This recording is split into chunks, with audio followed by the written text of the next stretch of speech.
1. Hello everyone, and thank you for coming to my talk. My name is Hailey Hobley, and I will be presenting my project, Improving Fragment-Based Drug Discovery by Reverse Micelle NMR.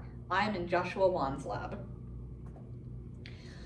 So, two things you may have asked yourself upon seeing that title are, what is fragment-based drug discovery and what is reverse Micelle NMR?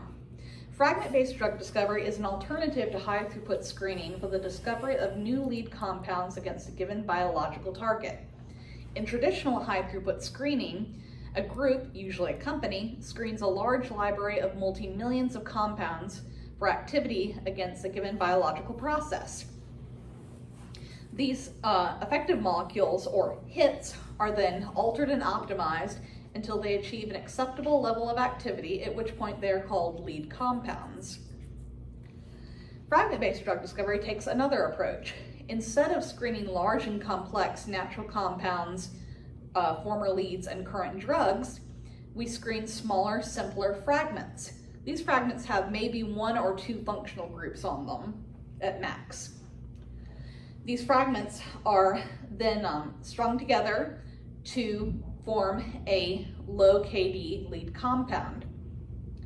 Fragment-based drug discovery in theory has several advantages over high-throughput screening. For example, if one has a compound of 30 heavy atoms with only carbon, oxygen, and nitrogen, there are approximately 10 to the 60th potential combinations of those atoms in valid compounds. There's no way you can possibly screen them all. And with fragment-based drug discovery, on the other hand, if you screen in fragments, then you've effectively screened in squared combinations of 2 or in cubed combinations of 3. So a greater space is screened per fragment. To give an example of that power, if Brazos County, its area is N, then N squared is the area of Texas plus Nebraska, and the area of the world is N cubed.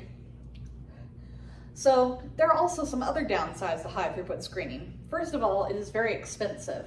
With the large library of compounds needed to be screened, and the robotics to multiplex this, the disposables such as plates to be read, and the human labor time, this can get expensive very quickly and easily cost over $1 million per screen. Additionally, there is a high false positive rate for high throughput screening. Of the true hits, most of them are oftentimes not drug-like in terms of solubility, reactivity, size, etc.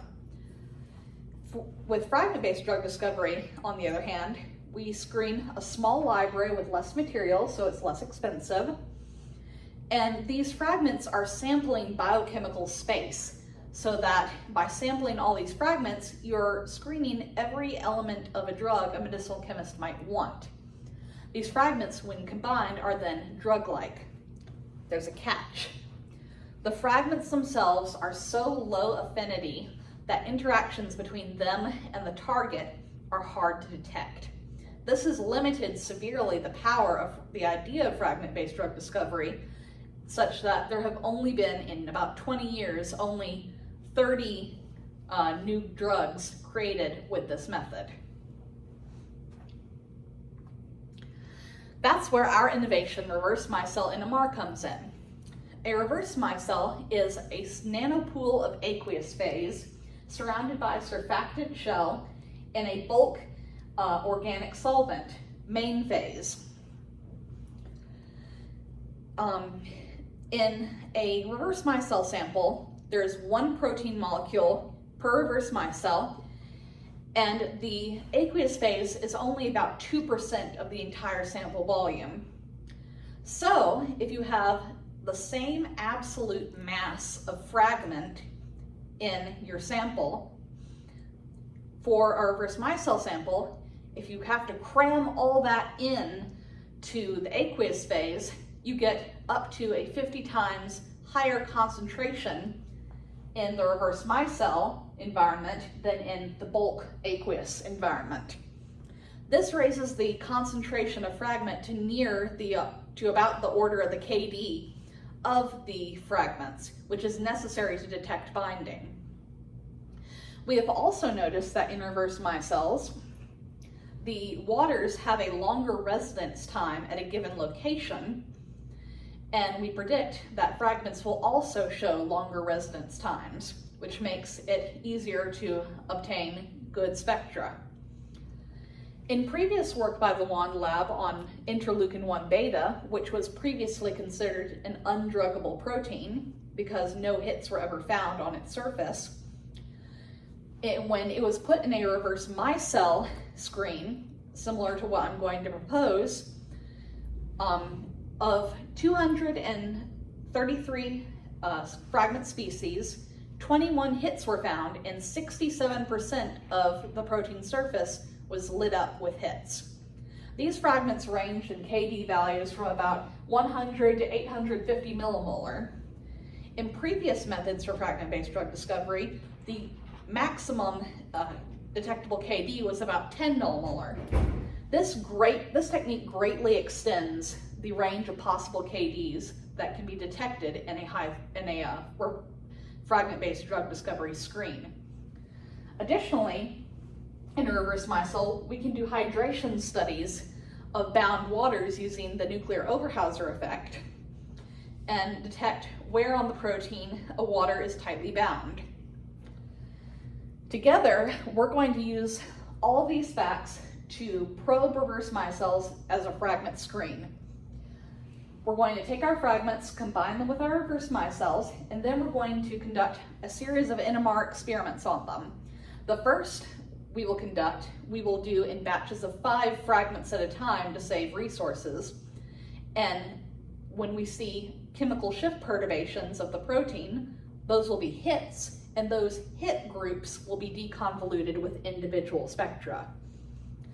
Once we have our hits, we're going to perform another type of NMR experiment, which will give us only the protons on the protein which are within 5 angstrom of a proton on the ligand.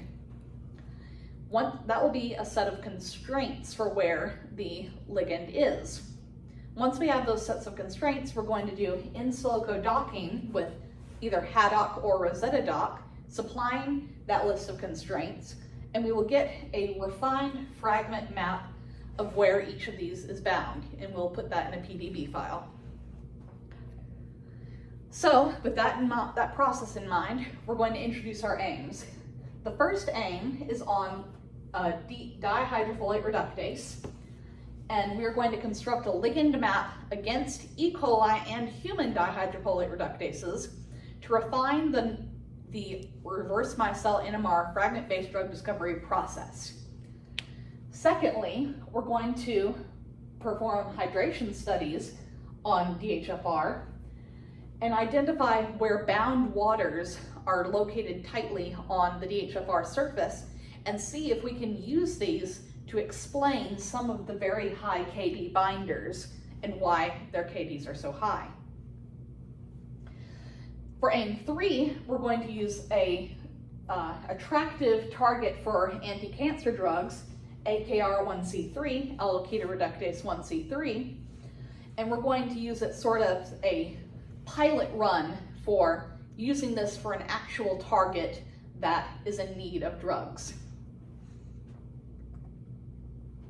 So for aim 1, as I said, it's on dihydrofolate reductase. This is an evolutionarily conserved enzyme. It is necessary for thymidine synthesis, so it's necessary for DNA synthesis. All life forms have this. We're going to compare the human version with the E. coli version because if there are differences between the two, those differences could be used to make a more selective drug. To do this, we're going to collect TROSY 15N HSQC spectra of DHFR with and without fragments. We're going to look for chemical shift perturbations in those spectra. As an alternative to this, if this fails, we could do the water log Z or saturation transfer difference These can be used as complements to the TROSI as well to confirm hits. To determine what residues are close, we're going to do something called a TOXI, which will allow us to assign all of the protons and carbons on the side chains, which will be labeled with C13, and they will be protons. And once we have those assigned, we can use what's called a NOSI to look for NOEs, the nuclear Oberhauser effect, which only occurs when you are within 5 angstrom, when the two hydrogens are within 5 angstroms of each other. The way we're going to do it is a C13 edited NOSI, which means that if it only shows a cross peak if the NOE is between a hydrogen that's bonded to a C13 and a hydrogen that's bonded to a C12. The fragment will not be labeled, so this will exclude all NOEs between hydrogens that are protein to protein. An alternative to this is that we could label the methyls of the side chains as well, the methyls of the side chains instead of all of the side chains, because the methyls are well distributed throughout the protein and leave the rest of the protein deuterated. If that fails, we could just label the backbone amides and look for NOEs between those and the fragments. Once we have our list of constraints, we will supply this to Haddock or Rosetta Doc and supply the crystal structure of DHFR. And if we use the water log C, there is evidence that you can get some orientation data and see what side of the ligand is pointing towards the protein versus what side is pointing away to give a better initial positioning in the docking. We will then do this for every fragment and produce a PDB map of DHFR. In our second aim, we're going to identify bound waters on the surface of DHFR to explain high KD binders. So when a fragment displaces a strongly bound water, that's breaking a hydrogen bond. If the fragment supplies its own hydrogen bond, that's sort of a net neutral change for enthalpy.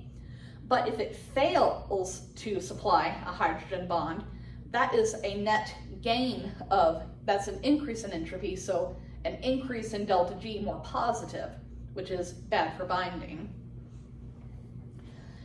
So even if it does supply its own hydrogen bond, it would have a higher delta G than would be expected if you just said, oh, this is a hydrogen bond that we're forming, let's calculate that in.